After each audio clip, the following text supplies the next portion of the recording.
So how this works is there's the corporate coach, and their contacts are twofold. They're meeting with whoever the president, CEO, or the administrator is, the top level person within the organization.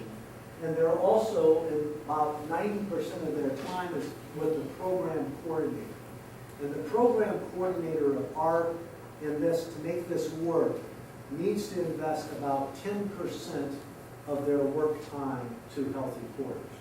So organizations select, we help them select the appropriate person, but it spins out by this person devoting 10% of their time. The administrator is somewhat the face person. They're the ones that conduct the quarterly meeting. They're the ones who really motivate the senior leadership. Private companies work quite different than state government, I know, but for us, we're real blunt with the president or the owner of the company saying, you go to that senior leadership group and you say, you know, you will do this, and a good percentage of your bonus for this year will be based on the success that we have, you know, implementing this. And so there are some things that need to be moderated, I'm sure, but it's so important that the administrator holds accountable the senior leadership and then works in a close unison with the program coordinator, who really does, again, I go back to the word, the grunt work of this person who really makes it happen. One interesting note on the program coordinator, what we found is our most successful program coordinators are those individuals who themselves are just starting in a process of change, as opposed to picking the triathlete or the ultra-marathoner as the person that leads that group. You find somebody who's just starting to become interested in change themselves, because they can hold and maintain and create that link or relationship with the rest of the employee base. And they should be a highly verbal person. They kind of enjoy this. It's kind of fun for them. And then the employee, then, this is kind of an interesting link that we're just starting to do a couple of studies on. If I go to Frankie and I say, Frankie, you know, this is an employee health issue here. We want you to change what you have at lunch, blah, blah, blah. If we tell Frankie not that, when we say, Frankie, you could be a great mentor for your spouse and your kids, why don't you take what we're learning here and apply it to your spouse and to your home life? It's amazing how Frankie seems to listen better when he's the key guy going back home than if he's the center of the attention. So this whole idea of mentoring the employee to the family has been proven to be very, very effective. And when we get the studies back on this, I think it's going to be a huge thing. That they enjoy it and you get a double dose. It helps with the family life, but it also, the teacher, the mentor, needs to apply that to their own lives as well. Yes? If I could ask just a technical question on how we're envisioning this working, and maybe help me frame better what we're talking about. Are you viewing the state as the client as having one administrator, and you deal with that one administrator and then sub-administrates or whatever to each of the 7 agencies, or are you viewing each of the agencies? Yeah, and even maybe interagency, things. There are several of our clients now, even smaller organizations like 300 or 400, that are broken up in 2 or 3 different groupings. Okay. So this would be a subset within that. Okay. And we work with shifts, the shifts of the day. We work with different sites and so forth. So it needs to be accommodated. Again, the corporate coach can work with the administrator from the start, and there may be 2 or 3 program coordinators, although we did find we need one lead program coordinator that then may work with other program coordinators. That's helpful. Excellent question. Thank you for clarifying.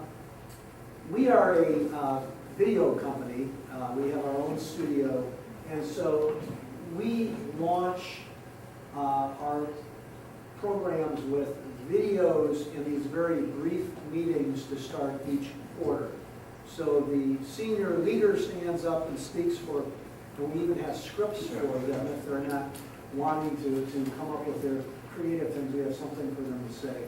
We have this brief video, and then it's turned over to the program coordinator that then launches what this is, and we can go in, to that a bit.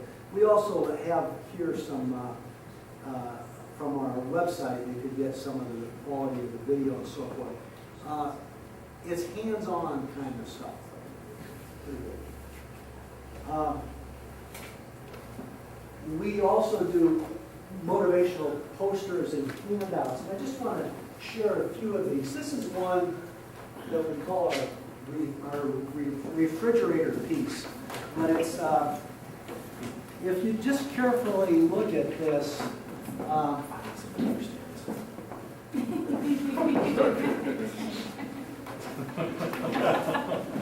it really is a reinforcement of the transtheoretical model of change. And it truly is, it's all about me. This is the bathroom stall here. But if you read this, the points that are made really are the key points for personal change. And on the back side, there's this question, how are you doing really? Sort of thing. So it's just a small piece. We have many of these. This is just one I brought in for an example. But as you're working throughout the entire year, you can't keep things the same. There always has to be this ongoing shift of materials. So if I could ask you, I should have done this earlier. But just to show you another kind of thing that we talk about, we have among a lot of our corporations a health thought of the week.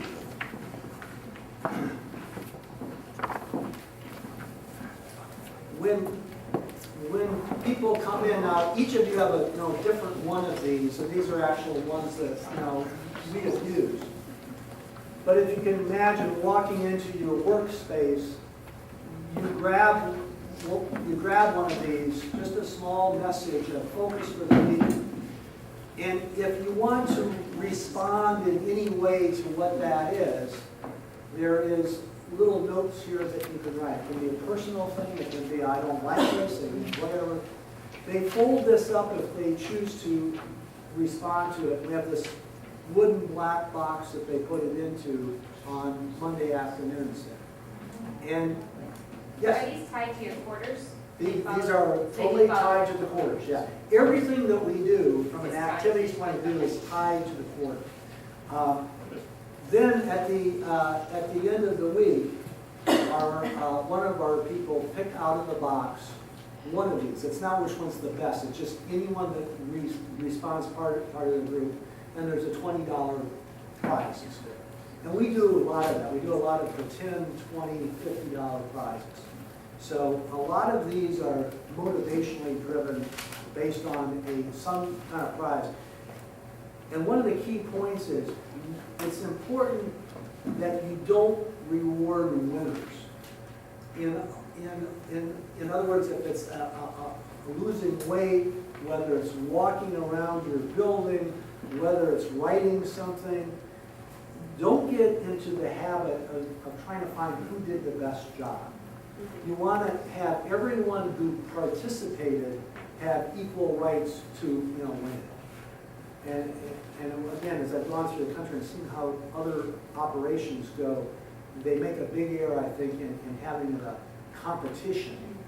When you read, the competition is in your percentage of participation.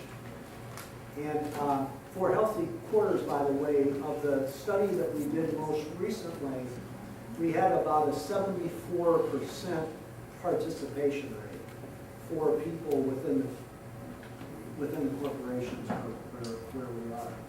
So I'm just saying, and we have posters galore. I mean, and they change in there to the quarter that we're in.